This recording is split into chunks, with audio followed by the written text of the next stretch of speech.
What's going on YouTube? Just a little quick update on what's going on with the system.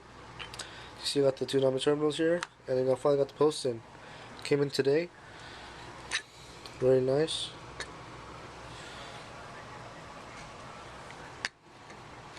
They're about like $10 on eBay or SonicElectronics.com. Well, Sonic didn't have them right now. They were out of stock, which is why that's why I got them off eBay. And I just got informed by my company from the subwoofer that it's shipped, so it should be coming in here in probably Friday or Saturday, if not Monday. So it's almost here. So once those fuses come in and that zero gauge, which is probably tomorrow, I'm gonna hooking this guy up, and here is the isolator relay.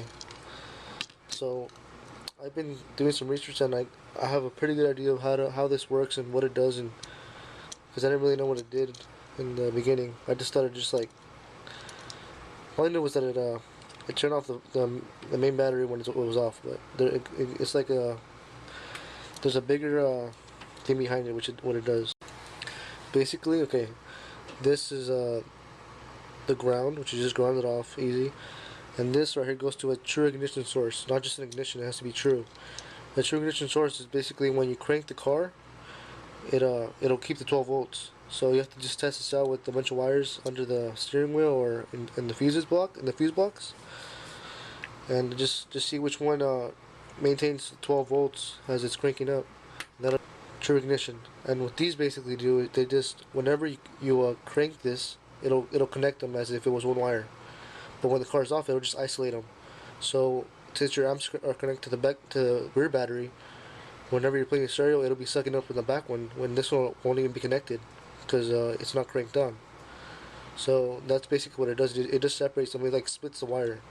So it'd be like two separate wires, but instead of two separate wires, you have this. So it's really a ingenious product there, because I would have never thought of that. So yeah, so I'll be probably making a video tomorrow about the fuses and the zero gauge. If not, when the sub comes in, and hook this bad boy up. Alright YouTube, talk to you guys later. Peace out. Okay, after getting a few shots of the battery and terminals, you'll be watching some clips of me working on the car and doing some stuff to get it ready for the sub.